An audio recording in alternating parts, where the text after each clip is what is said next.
I have arrived at the Shenyang Palace. Shenyang Shenyang Palace is the imperial palace of the later Jin and early Qing dynasty, located in Shenyang, Liaoning Province, China. Along with the Forbidden City in Beijing, it is one of the only two complete imperial palace architectural complexes still existing in China, and it was designated as a UNESCO World Heritage Site in 2004 as an extension of the EU. The area is about 60,000 square meters, which is 1/12 the size of the Forbidden City in Beijing.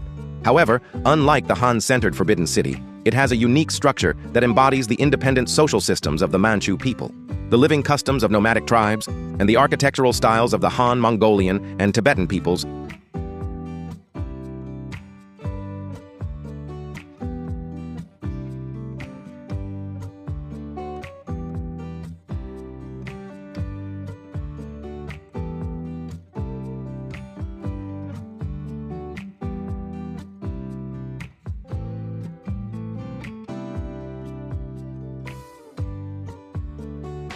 The Shenyang Palace reflects the process of the Manchu powers growing into an empire before the Qing dynasty occupied the Central Plains. It was built in three major stages.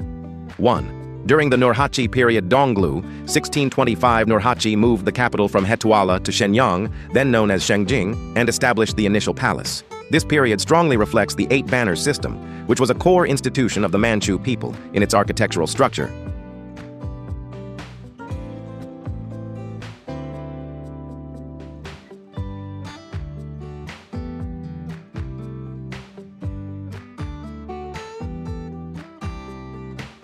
Two, the Hong Taiji period. China-Russia, 1626 to 1636. Hong Taiji, the son of Nurhaci, the second emperor of the Qing dynasty, established a relationship with the military and changed the state name to Da Qing, while also fully introducing the architectural style of the Han people, the front and back chambers of the palace. 3. The Qianlong period. China-Russia, 1780s. After the Qing dynasty moved its capital to Beijing in 1644, the Shenyang Palace was demoted to a temporary palace where emperors stayed during their tours of the northeastern region. Qianlong significantly expanded the western area to sanctify this place as the birthplace of the empire and built a repository to preserve cultural assets.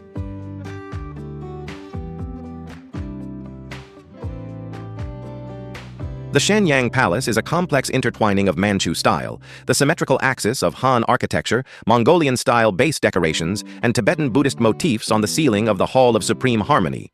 While it is sometimes evaluated as the beauty of fusion, it also clearly shows the limitation of being a transitional product that hastily mixed the techniques and styles of various ADA.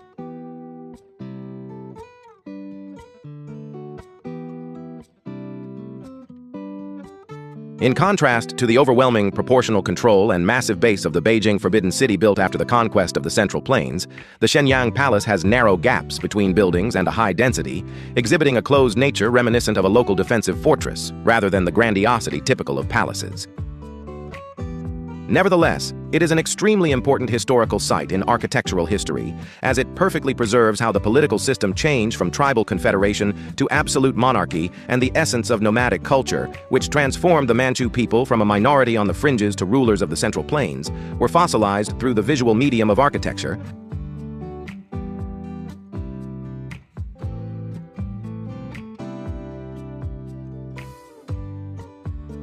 Finally, we enter through the main gate. As you enter, there is a bird's-eye view in the form of the Shengjing Quantu, that shows the completed capital plan of Shenyang and the layout of the Shenyang Palace, which is situated at its center. The words Tianquan Shengjing can be faintly seen in the upper right corner. Looking at the map, the capital is structured as a double-layered fortress, with a square inner city surrounded by a rounded outer city. The road network radiating from the Imperial Palace forms a neat grid, indicating a strong influence from Han Chinese capital planning. The square inner city has 2 gates on each side, east, west, south, and north, making a total of 8 gates.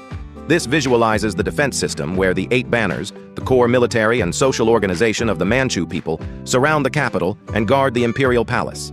Each banner is responsible for 1 gate, showcasing the nomadic people's unique method of divided garrisoning to PR. If you look at the center of the painting, you can see the key areas of the Shenyang Palace that I explained earlier. You can see the 10 kings standing in a row with the octagonal main hall at the end. Starting from the current location of the Great Qing Gate, the axis of imperial power extending north and south is clearly visible. The area you are entering now is the front yard of the Chongzheng Hall Chongzheng Dian, which was the actual office space of Qing Taizong Hong Taiji, and the main courtyard of the central axis of the Shenyang Imperial Palace.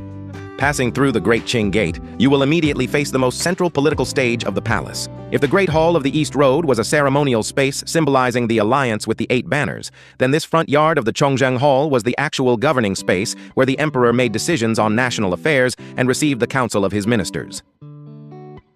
This is the very place where Hong Taiji changed the state name to Da Qing and devised strategies to attack the Ming dynasty. It is particularly closely related to the history of Joseon. After the humiliation at Samjeondo during the Byongjahoran, the tragic scene where Injo's 3 sons, Crown Prince Soyeon, Prince Bonggrim, and Prince Inpyeong, and the anti-peace faction officials were brought to meet Hong Taiji and receive detention sentences, is right here in front of Sungjeongjun. The buildings surrounding this courtyard show traces of efforts to meticulously imitate the Han Chinese palace layout principles of front hall and back chamber and left shrine and right office. Front Sungjeongjun Chongzheng Dian. This is the main hall located at the north of the courtyard. Its exterior is a traditional square building of the Han Chinese, but the interior features unique Manchu decorations and golden dragon pillars, showcasing the cultural compromise of early Qing dynasty. South Daichungmun Da Qingmen. This is the main entrance you just walked through, built as an entryway to embody the dignity of the court. East Right Beiyolong Pavilion and Tai Miao. The shrine Tai Miao that honors the ancestors of the imperial family is located on the right side. According to Han Chinese tradition, shrines are placed on the left side to the emperor's left, which is east. So the intentional placement of Tai Miao on the east side in the layout is designed to meet the Han Chinese precedent. West, left, Yihuang Pavilion. This building faces Beiyolong Pavilion and is symmetrical to it, serving as a storage for the imperial family's weapons and valuables. If you have visited or can recall the front yard of the Hall of Supreme Harmony in the Forbidden City in Beijing, you will see an overwhelming square that can accommodate thousands of officials. In contrast, the front yard of the Chongzheng Hall is too small to be considered a main courtyard of the palace, and it feels cramped and closed off with buildings surrounding it on all sides. There are quite a few visitors.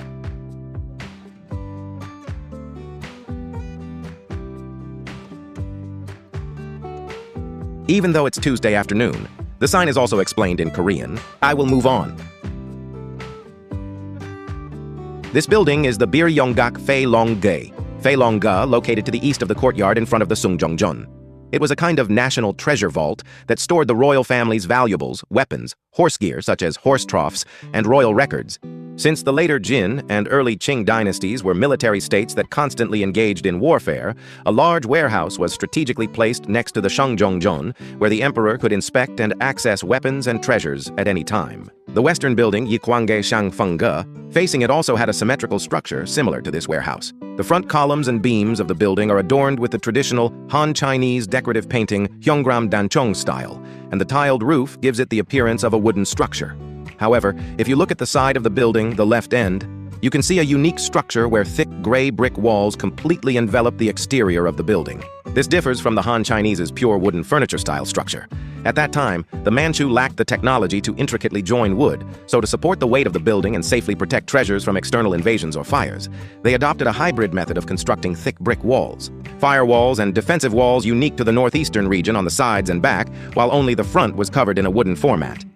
This reflects a highly practical fortress architecture, grammar of safe storage and defense, rather than the sublime aesthetics of palaces. These architectural features of the Manchu later influenced the Qing dynasty and also impacted our country. You can see similar buildings in Gyeongbokgung Palace. Looking at the second floor of the Bir Yonggak, there is a long corridor maru surrounded by a railing that protrudes forward. This structure seems to be for securing an open view, but in reality, The courtyard itself is so narrow that even going up to the second floor makes it difficult to enjoy a wide view. Instead, this corridor is closer to a practical route for military and administrative purposes, frequently transporting items up and down within the warehouse and monitoring the situation. Unlike the arrangement of the Han-style palace that maximizes visual openness inside the palace, the proportion of the Bi-ryong-gak, which compresses the courtyard, is the main reason this space feels more like the interior courtyard of a military fortress, rather than the court. Currently, the interior of Bi-ryong-gak is being used as an exhibition hall to display artifacts, textiles, and artworks from the Qing dynasty that are part of the collection of the Shenyang Palace Museum.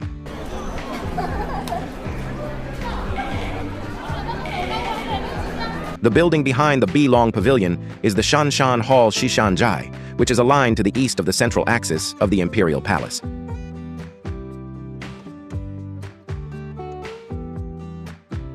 It served as a study and residence for the young princes Aga, Agay, who accompanied the emperors during their eastern tours Dongshun to Shenyang after the Qing emperors moved the capital to Beijing.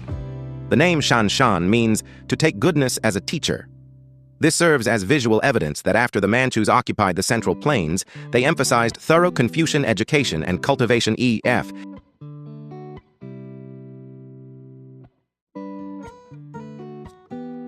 Passing through the left gate to the east of the courtyard of the Chongzheng Hall, you will find the Shanshan Hall and the Rihua Tower Rihua Lo, and further east leads to the eastern residence Dongsuo area, which was significantly expanded during the reign of the Qianlong Emperor and served as the main residence for the Empress Dowager and the princes.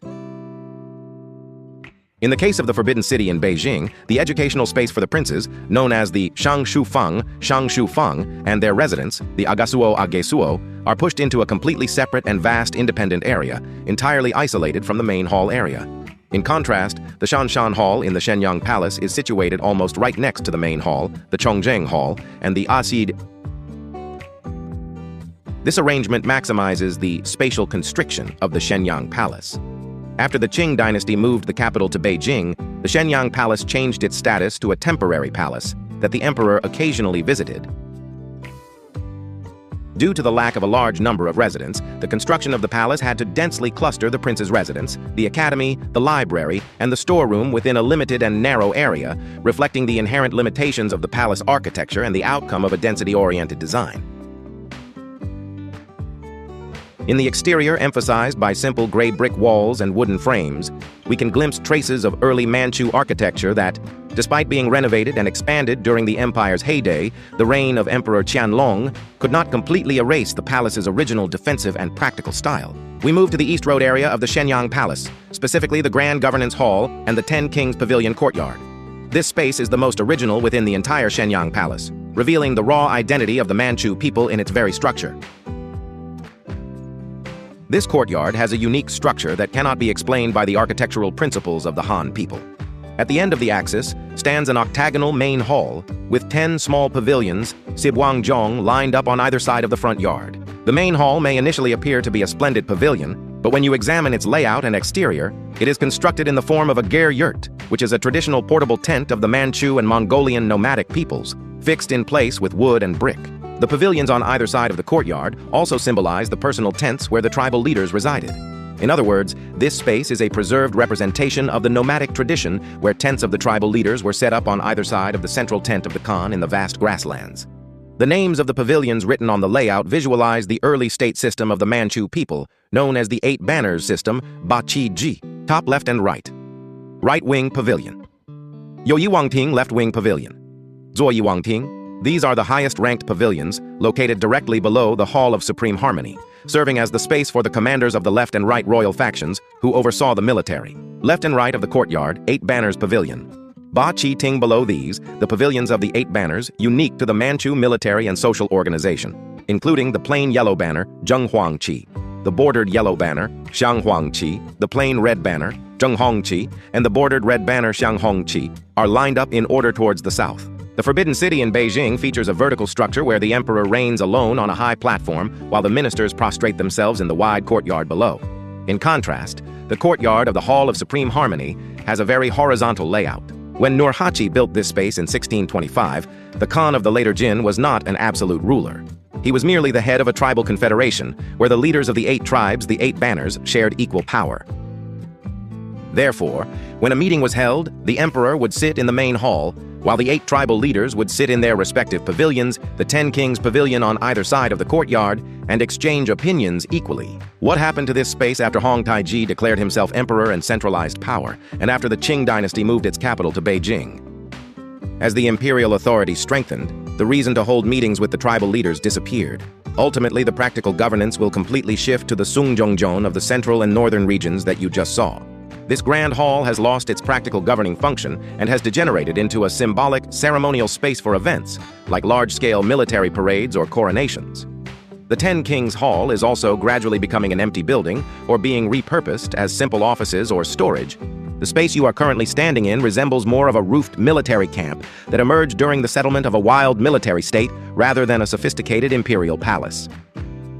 Before embracing Han culture, please take a slow walk while observing the plaques of the Ten Kings Hall, reflecting on how the rough spirit of the Manchu people, who once ruled the continent from horseback, and the limitations of their tribal confederation are compressed into this narrow and long courtyard.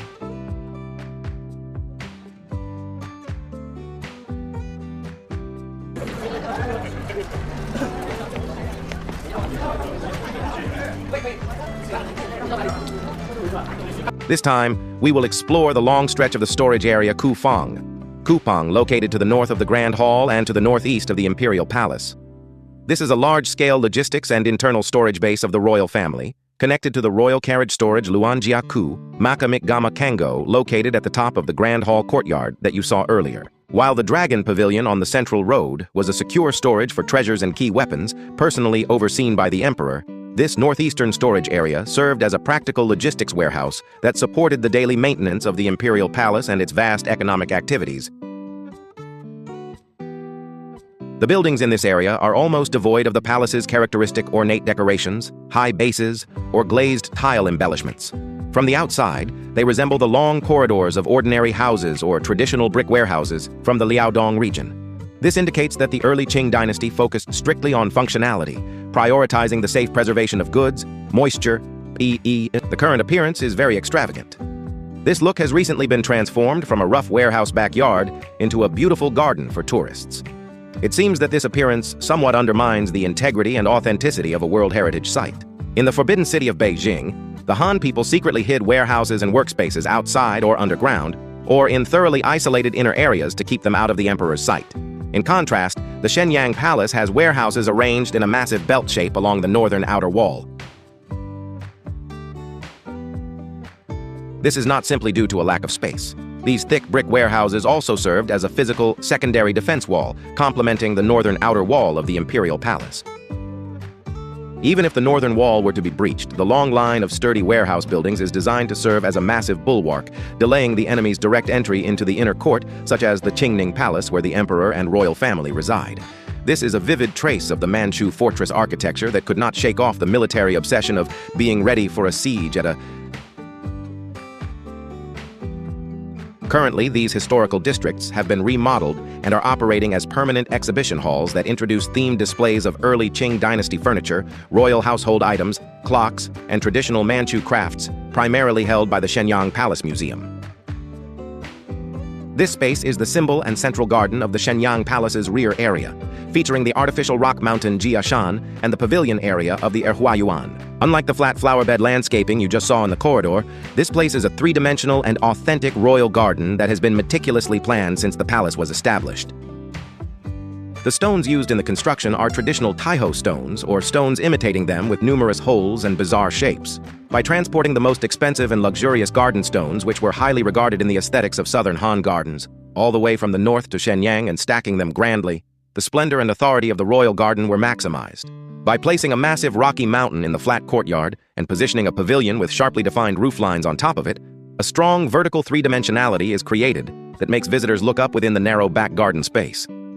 The enormous golden character, Fu Fortune, written on the right red wall, is also a device that enhances this striking contrast. Breaking away from the rough and military fortress-like atmosphere of the Nurhaci period Eastern Luo, the Qing dynasty actively transplanted the sophisticated garden aesthetics of the Han people into the palace as it seized control of the central plains and found stability, especially during the expansion under the reign of Emperor Qianlong.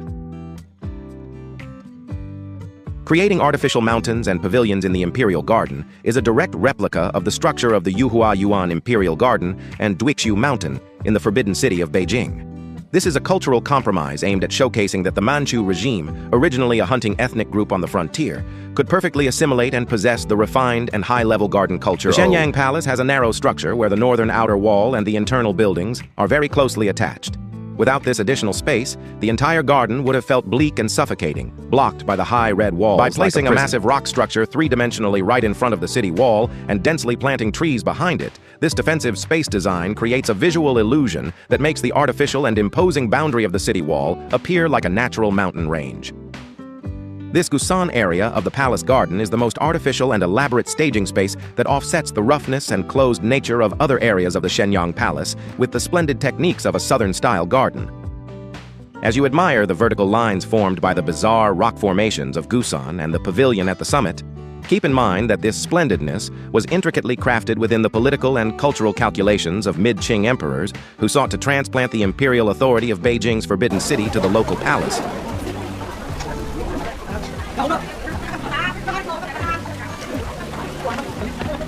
The building visible to the left north past the gate is the Jianfang. It is a long building with 7 rooms attached to the northernmost end of the Dongso area's wall. This is an auxiliary building for practical use, located at the outermost and deepest part of the palace. Through this place, one enters the main royal sanctuary below. The left side Sungmo Gaik Chong Mo Gai is an independent mul. It was a royal secret library that housed the annals of past emperors, ancient documents, and key state confidential records, which were the most sacred assets of the Qing dynasty. Despite being a place that stores the nation's important records, it is tightly surrounded by walls and other buildings on all sides. This is because, during the reign of Emperor Qianlong, the culture of the Eastern Palace was rapidly expanded, and the library was squeezed into the limited narrow space right next to the Zhonglu Chamber Qingning Palace. It has a narrow density that can be extreme. Gesajai Gsijai is a residence located south of Sungmogek and north of Bogukgung. It was the living space for the women of the royal family consorts, concubines who accompanied the emperor. It is a small buffer zone located between the southern Bogukgung and the northern Siogo. This place, where the royal family's extremely private life was maintained, feels more like a well-organized inner house of a commoner than the grandeur of a palace due to its very small size. Bogukgung is a building with a sleeping structure located south of Gesajai. It served as the space where Prince's royal son stayed and was a key residence for royal family members during the Dongsun period. The layout was designed to create a perfect mirror image with the western area, resulting in a very standardized name and arrangement. Despite being a place where the highest-ranking offspring stay, the narrow front yard and the visually oppressive side buildings create a sad space that strongly emphasizes the characteristics of containment and isolation, rather than openness. Gyeongbokgung Hall of Radiant Light is located towards the southern exit. It is a main hall-type building situated at the southernmost part of the Eastern So area.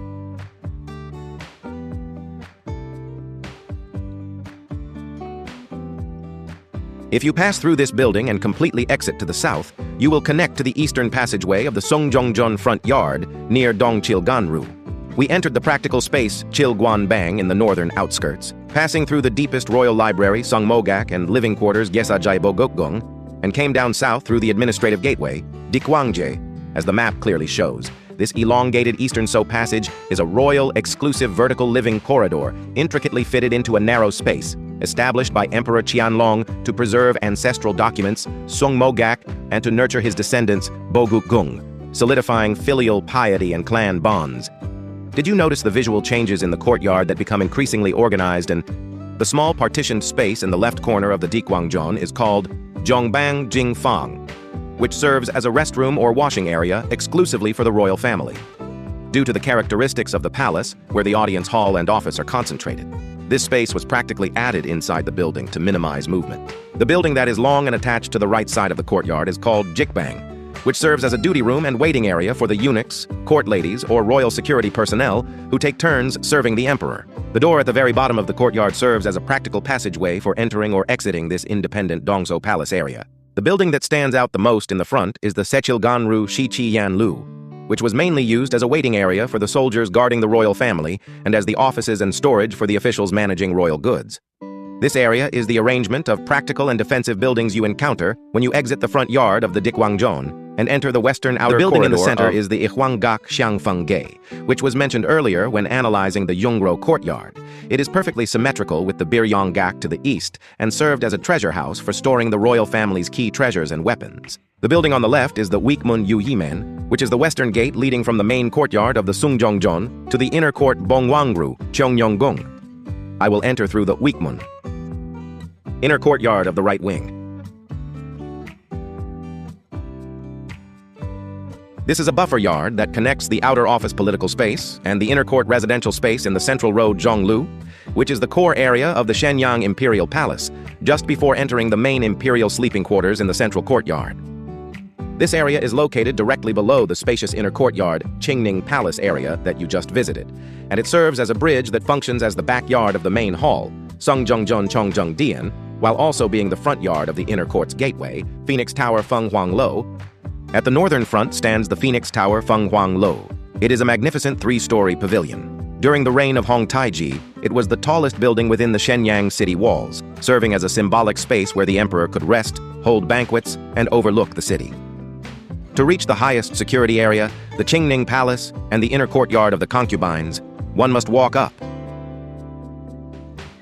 To the south is the Chongzheng Hall, Chongzhengdian. This is the emperor's main office, structured in such a way that one can enter the rear buffer courtyard from the front yard of Chongzheng Hall through the right and left side doors. The Xiezhong Studio Xiezhong Jai, at the upper west side, is a temporary workspace for assisting the emperor with state affairs or for officials waiting on duty.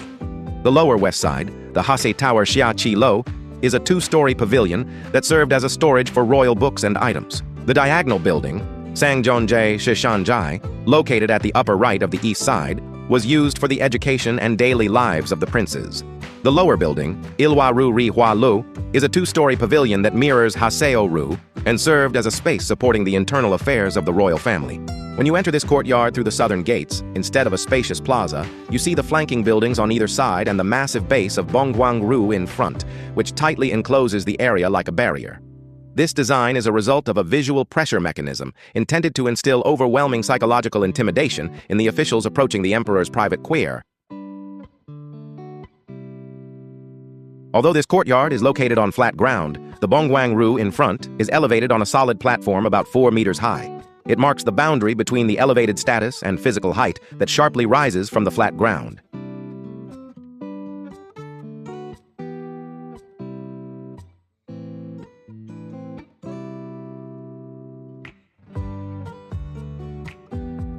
The instinct of the Manchu to build the chief's residence in a high place to prevent surprise attacks blends with the symmetrical arrangement of the Han Chinese buildings, showcasing a transitional aspect of the Shenyang Imperial Palace. Upon ascending to Bongwangru, I found the interior to be a resting space. Climbing the steep stairs and passing through the Phoenix Tower, you arrive at the highest security area on the top floor of the Shenyang Palace, which is the inner courtyard Neiting residential area. A straight axis is formed from the Phoenix Tower in the south to the Qingning Palace in the north. On the northern front is the Qingning Palace Qingjugong.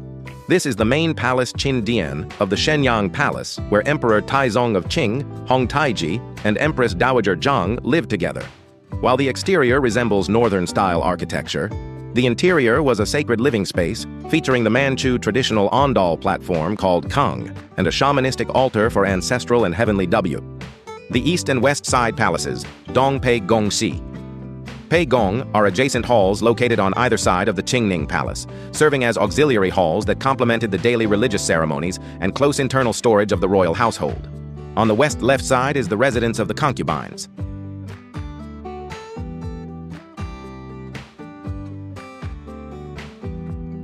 The Linji Palace. Linjigong is the place of the favored concubine, the West Palace. The Yongfu Palace, Yongfu Gong, is the residence of the noble consort, Zhuang Fei, and it is a historical site where the mother of Emperor Shunji, Empress Xiaozhuangwen, stayed after the Qing dynasty took control of the Central Plains, giving birth to and raising Emperor Shunji. There is also a residence for the concubines on the east right side. The Guanju Palace, Guanju Gong, is the place where Hong Taiji's most beloved concubine, Empress Hailan, lived. The East Palace. The Yanqing Palace, Yanqing Gong, is the residence of the Empress. In the inner courtyard of the Shenyang Palace, The residences of 4 key concubines, the 4 great palaces, are arranged in a D shape without any barriers, directly in front of the emperor's sleeping quarters, Qingning Palace. This arrangement shows that the concubines of the early Qing dynasty were not merely objects of the emperor's amusement, but partners who formed military and political. Look at the Qingning Palace, Qingzhugong. It is the center of the inner courtyard and the space where the unique living customs and spiritual world of the Manchu people are preserved in their most original form throughout the entire Shenyang Palace. The official sleeping quarters where Qing Emperor Hong Taiji and Empress Dowager lived and slept is reminiscent of Han Chinese architecture on the outside, but its internal structure strictly follows the Manchu traditional housing style known as Pocket House Ku Dai Fang, God Ibang, and the Ondol floor heating system. Traditional Han Chinese architecture emphasizes authority and symmetry, which is why the door is placed in the exact center of the building. However, the door of Qingning Palace is not centered in the middle of the 5 sections at the front. Instead, it is offset to the 2nd section on the right east. This replicates the traditional Manchu residential style of ancient room, bag-shaped room in the Imperial Palace. The entrance is located in one corner like a bag or pocket, and upon entering it is designed to turn and lead to a spacious area, which serves as an extreme insulation and survival design to prevent the cold winds from the harsh northern winters from directly entering the emperor.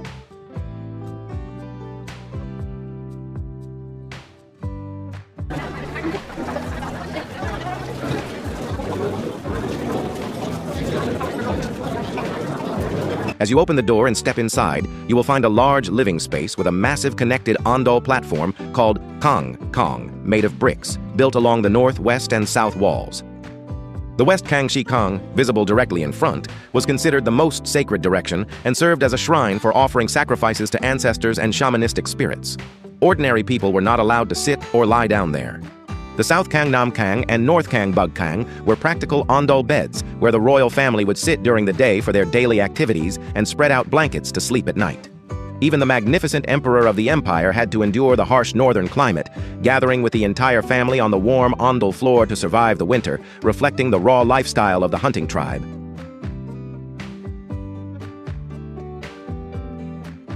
The interior of Chongmyonggung was not just a simple bedroom, but also a shrine where the royal shamanistic religious rituals were performed.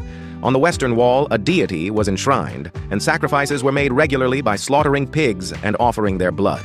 As you look around the interior and then back to the yard, you can see a tall wooden pole called salongan standing on a red stone base. After the ritual, the pig's entrails were hung on the end of this pole as an offering to crows, related to the sacred legend of the Manchu people. This bizarre shamanistic scene, unimaginable in the Confucian aesthetics of Han Chinese palaces, was carried out rig.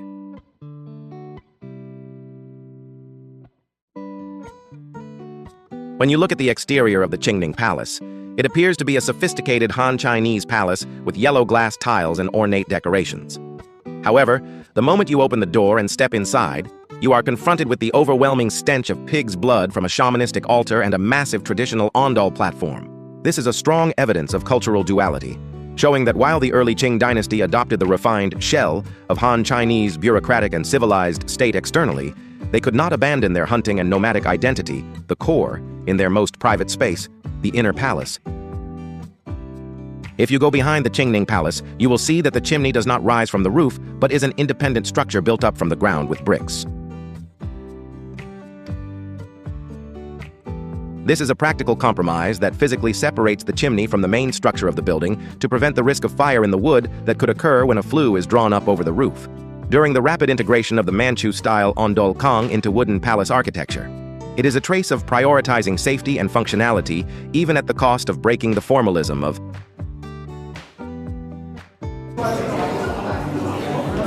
The roots of East Asian floor heating lie in the ancient Jokgudeol of the Goguryeo and Balhae periods, as well as the northern ethnic groups that inhabited the Manchuria region. This method, which involved heating specific walls in a room by lighting a fire and placing stones on them rather than heating the entire room, was a survival technique to endure the harsh northern climate.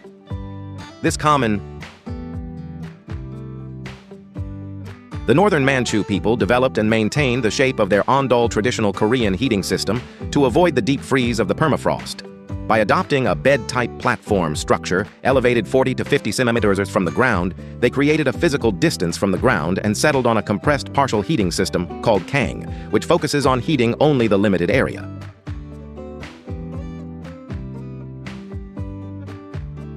In contrast, the Ondol culture that spread to the Korean peninsula evolved through the Goryeo dynasty into the Joseon dynasty, transforming into a full Ondol system that covers the entire floor with heating. This, combined with a thorough sitting culture where people live without shoes, gave rise to a unique living style that liberated the entire room into one warm space. The combination of Ondol.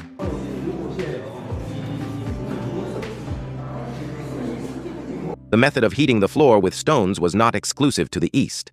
The ancient Roman Empire also operated a sophisticated underfloor heating system called hypocaust, which infused hot air into the floors of public baths and noble mansions. The Roman method was a massive undertaking that required supporting the entire floor with numerous columns to allow heat to pass through. It was a structure that demanded enormous capital, continuous labor from slaves for furnace management, and a tremendous amount of firewood. Eventually, as the Roman Empire declined and the Middle Ages began, this luxurious and costly hypocaust technology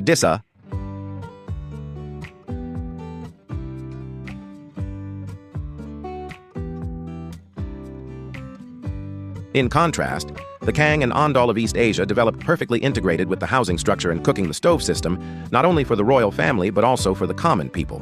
Thanks to the maximized fuel efficiency that recycled the flames used for daily cooking directly into heating, it has demonstrated a strong vitality that has continued uninterrupted in the daily lives of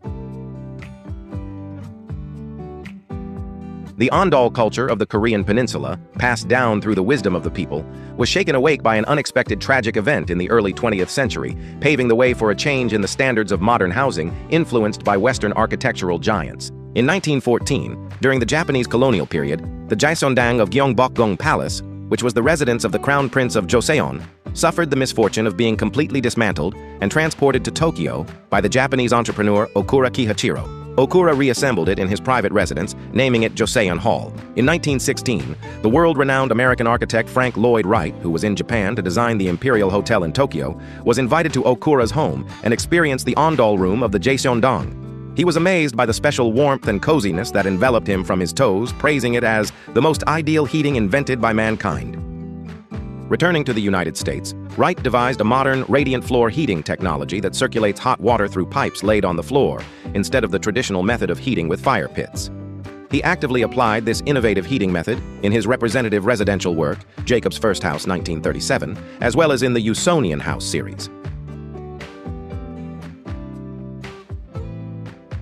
These Western-style Ondol houses by Wright were recognized for their aesthetic achievements in modern architecture and residential innovation, leading to their inscription as a UNESCO World Heritage Site in 2019 under the name Frank Lloyd Wright's 20th Century Architecture. Beneath the floor of the Jacobs House, which became a World Heritage Site, flows the genetic legacy of the Ondol from the G. Ultimately, the Kang and Ondol originated from a single route known as Jokudale in ancient Manchuria, where one side the Manchu people developed into the bed-like Kang to withstand the harsh frozen ground, while the other side, the Korean peninsula, evolved into the full Ondol that fills the entire space with human warmth. Unlike the disappearance of underfloor heating in Rome, it can be summarized as a civilizational partnership that survived until the end and was reborn through the masters of modern Western architecture into the standard for heating in modern apartments and houses worldwide, known as boiler water circulation underfloor heating, proving its value as a world heritage. Let's run to the Chongzheng Hall.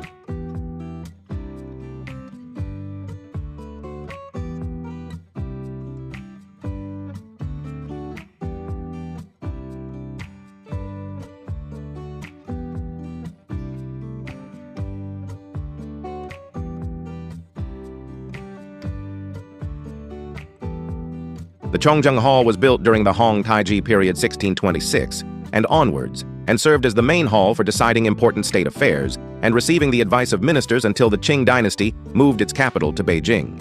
This hall is where the historical declaration of changing the name from later Jin to Great Qing and establishing the imperial system was planned. In particular, it has a very close and tragic connection to the history of the Korean peninsula.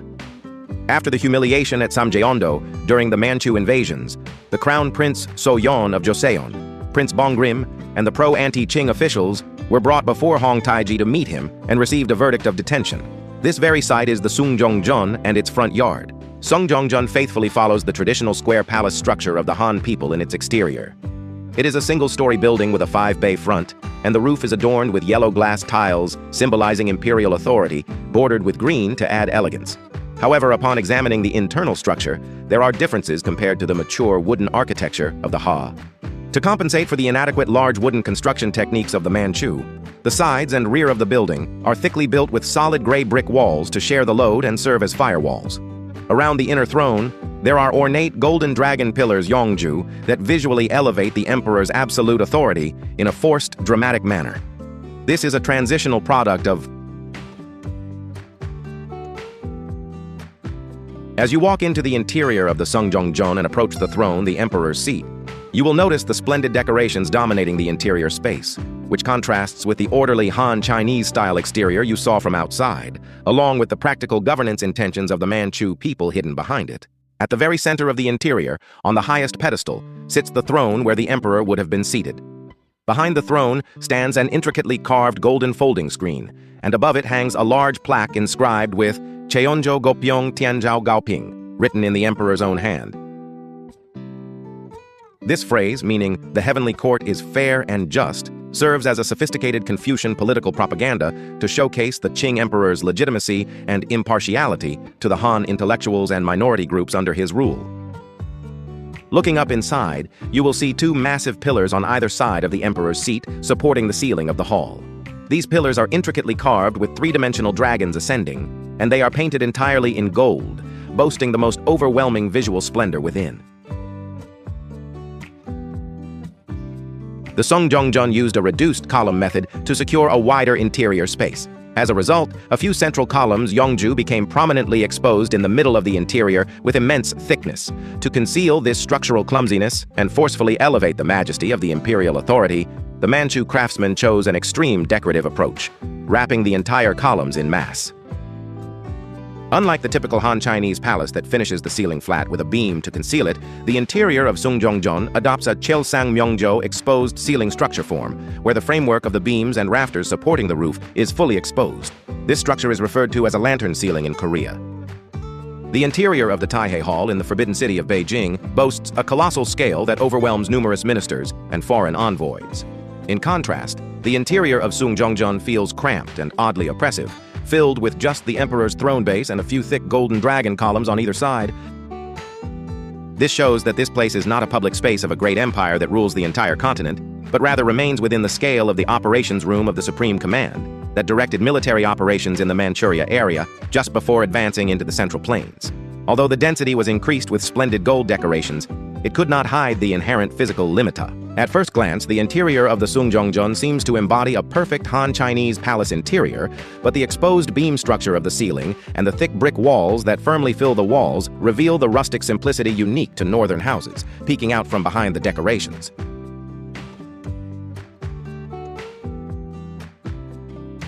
While there was a desire to embrace the refined palace aesthetics of the Han Chinese, the transitional cultural level and technical compromises of the later Jin and early Qing dynasty imperial family, who were still riding horses and wielding swords in war, are preserved right beneath the golden dragon sculptures. We will move to the East Road where the Ten Kings Pavilion is located. Let's take a closer look at the Great Hall.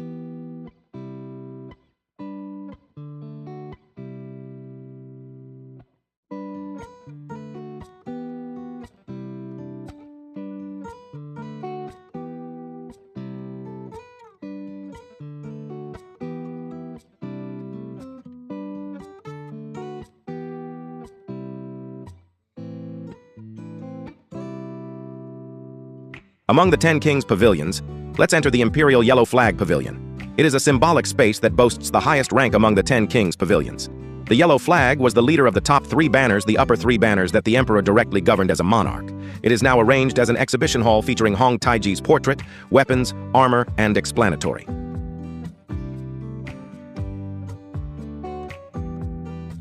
There are also cannons and other exhibits displayed outdoors. I will also visit the Zhonghonggi Pavilion Zhenghong Chi Ting. Here, the military flags, armor, seals, military equipment, and maps of Zhonghonggi are on display. Before Nurhaci, who founded the Qing dynasty, came to Shenyang, the model of the Khan's palace in Hohhot Heitu-Ala, the capital he established as the first foundation of the later Jin, is also exhibited.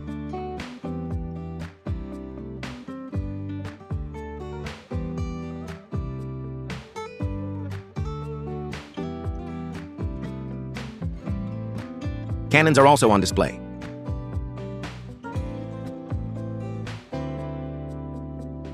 This building is being used as a traditional costume rental room. It is said that wearing traditional costumes for photos is currently a trend in China.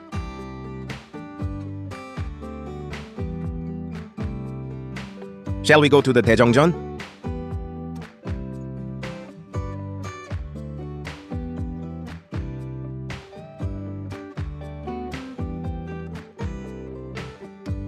Daejongjeon Da Zhengdian is the definitive representation that shows how the field command tent inside the model of the Heotuala Seong evolved into palace architecture, and it is the main throne hall of the eastern road of the Shenyang Palace.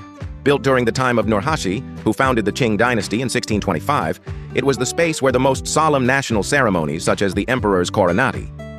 The most notable aspect of the exterior of Daejongjeon is that it is not a typical square palace, but takes the form of an octagonal pavilion.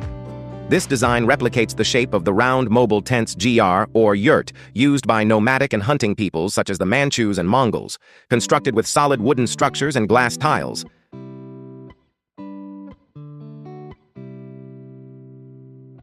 I will go up to take a look inside.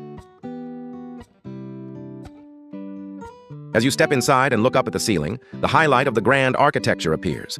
The octagonal roof structure narrows towards the center, and in the middle of the ceiling, the nest, Chao Ding. There are intricately carved pairs of giant golden dragons playing with a pearl. Unlike the square palace's coffered ceiling, the octagonal tent structure naturally directs the gaze towards the apex of the ceiling.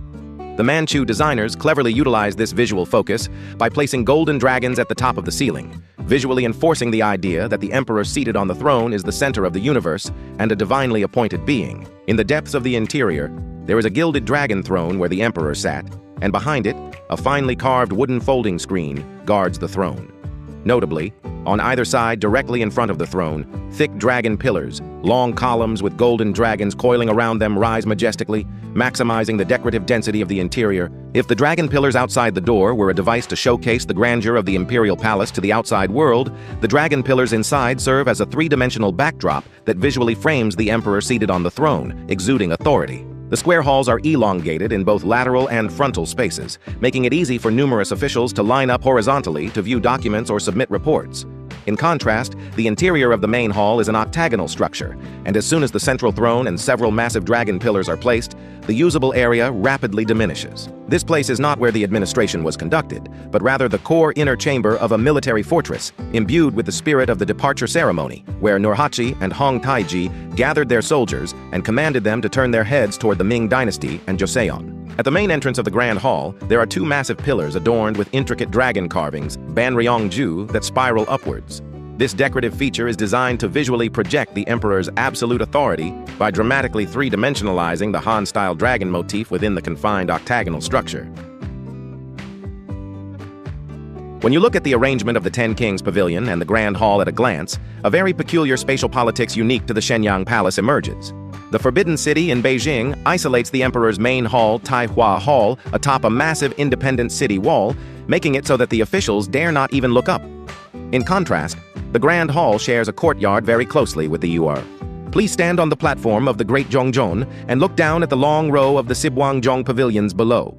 You will understand at a glance why the emperor's residence had to be in the shape of an octagonal tent rather than a square, and why the pavilions of his subordinates stand in a military formation as if guarding the emperor. Let's take a closer look.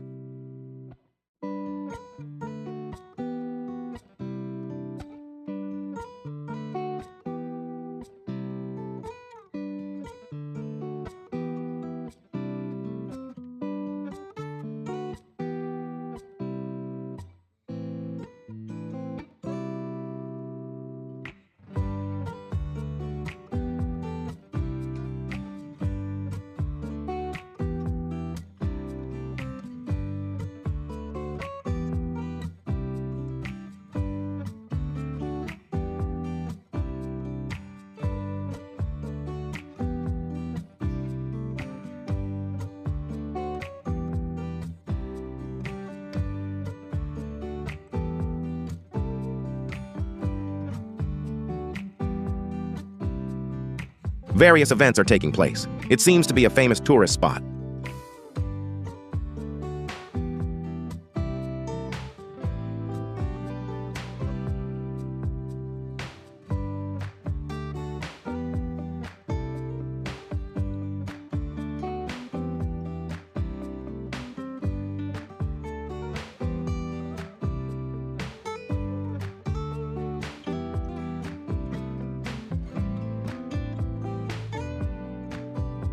I will move northwest again and take a different route. This is the road we saw earlier.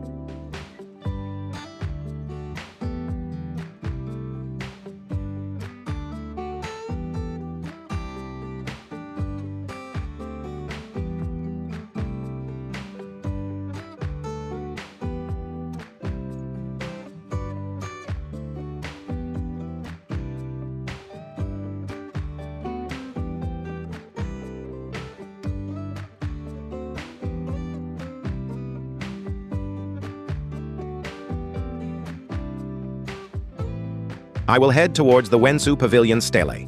It is a stele that proclaims the circumstances under which the Qianlong Emperor established the Wensu Pavilion, a storage for the complete library of 4 treasuries at the Shenyang Imperial Palace, and its unique significance, symbolizing the Qing dynasty's intellectual governance and the establishment of legitimacy, along with the stele at the Wenyue.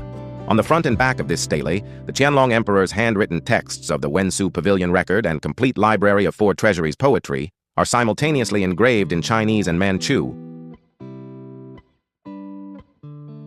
The real reason why the Manchu Emperor Kangxi placed this vast compendium of knowledge in the distant Shenyang Palace and inscribed its background on a stone tablet is to showcase to both domestic and foreign audiences that our Manchu royal family venerates and controls Confucian scriptures and traditional scholarship more deeply than Han intellectuals. This is a product of a highly civilization.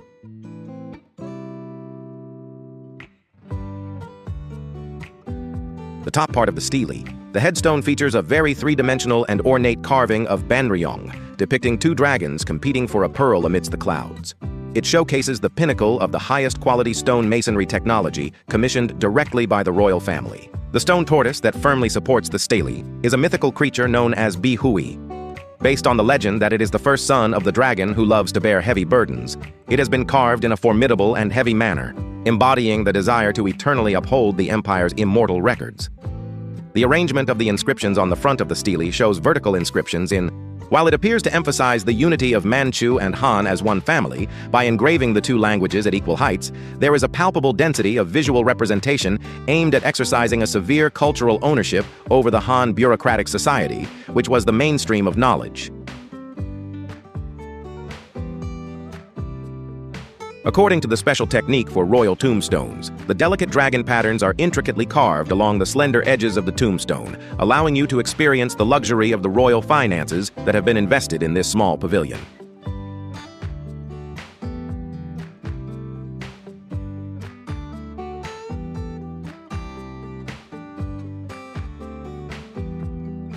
The main feature of the western courtyard, which connects directly behind and to the side, is the Munsogak Wensu Gate. If the Munsogak monument you just saw was the declaration of the construction of this building, then Munsogak is the only royal library, Sago Jonsok Library in the Shenyang Palace, that embodies that declaration in physical form. When you stand in front of Munsogak, the first thing you will notice is the massive and heavy black glass tiled roof adorned with green edges. This contrasts with the yellow roofs of the Sungjongjeon and Daejongjeon, which symbolize the emperor's authority. In traditional 5 elements theory, black symbolizes water. To protect the wooden library from fire, the entire roof was intentionally covered with a black water barrier. The green color wrapped around the edge of the roof symbolizes wood, completing a Confucian design that wishes for academic prosperity based on the principle of water-nurturing wood, where water black helps wood green to grow.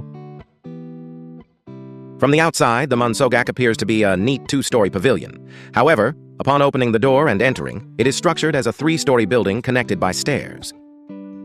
In architecture, this is referred to as the Ming Er An San structure, meaning 2 floors on the outside, but 3 floors on the inside. It cleverly incorporates a hidden middle layer that is not visible from the outside between the 1st and 2nd floors. This is a thorough engineering design for insulation and moisture prevention to protect the valuable sagojonsa paper from fading or becoming damp due to direct sunlight entering the library. It is a harshly pragmatic compromise that maintains a splendid exterior proportion while preserving the books. Originally, the Shenyang Palace was a fortress centered around the east and central roads during the time of Nurhaci and Hong Taiji.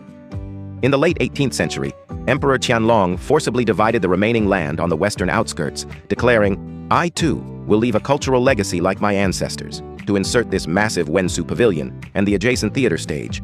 Due to the limited space, the vast courtyard in front of the Grand Library cannot open up as freely as the Meridian Gate of the Forbidden City, being tightly enclosed by walls and surrounding buildings. creating a frustrating proportion that makes it seem as if the library is hidden like a fortress in a giant brick box. Upon passing through the door, you will find the Gyeongbokgung Jia Yin Tang. This is a VIP hall and banquet area for the emperor, where he would host feasts with his ministers during his home visits or watch plays performed in the main courtyard.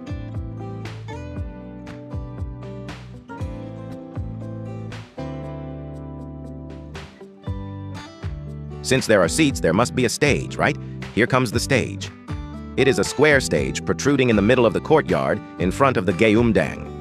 This was a key facility where performances, such as Peking Opera, were held in real time during royal celebrations or banquets, promoting harmony among the emperor and his ministers. Bunhui Bang Ban Shi Fang is a long building located just south of the main stage, where actors wait while putting on makeup and changing costumes in the dressing room waiting area. It is physically connected to the stage. Gyeongbokgung, the main stage, and Bunhui Bang are neatly aligned in a north-south line, surrounded tightly by a massive D-shaped corridor hangrang.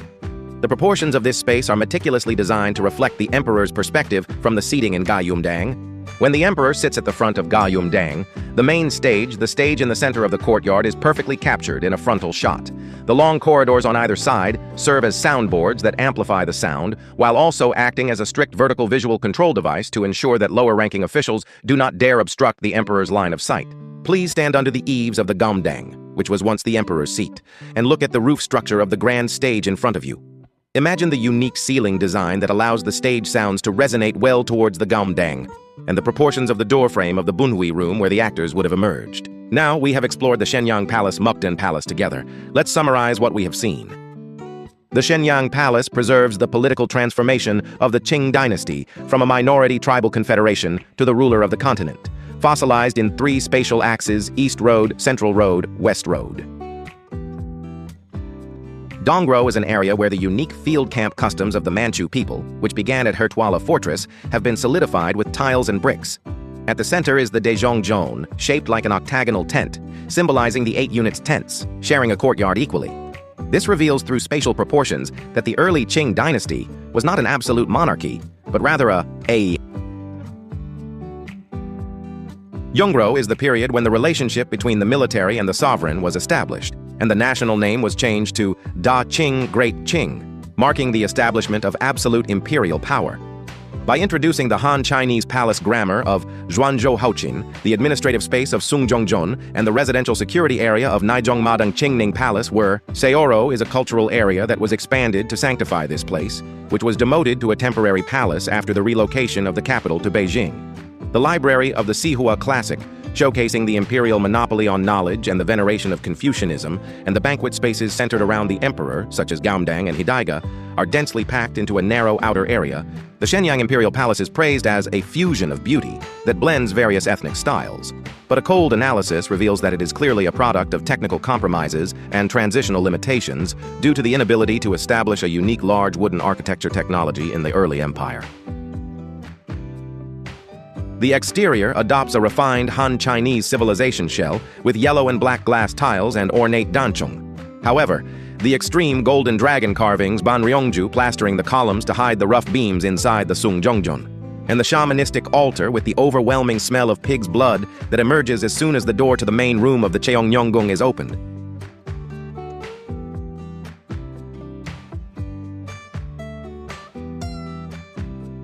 The Kang of the Cheongyonggung, which was significantly addressed during the palace visit, originates from the common ancestor known as Jokgu-deol in ancient Manchuria, and is a sibling heritage that evolved from the full Ondol of the Korean peninsula.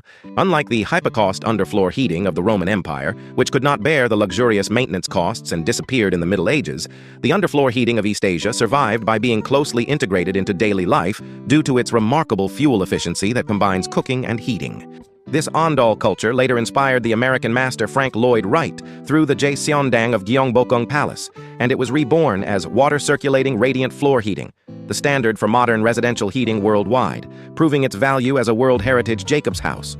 Our Ondol heating technology has ultimately changed the great course of human residential history. The Shenyang Palace is not a textbook of a refined empire like the Forbidden City in Beijing. Rather, it is a historically unique and three-dimensional museum where the transitional conflict and raw traces of life about how the rough hunting tribes who shot arrows from horseback transformed into the continental emperor practicing Confucian politics are preserved in the physical medium of architecture. This is the end of the video. Thank you.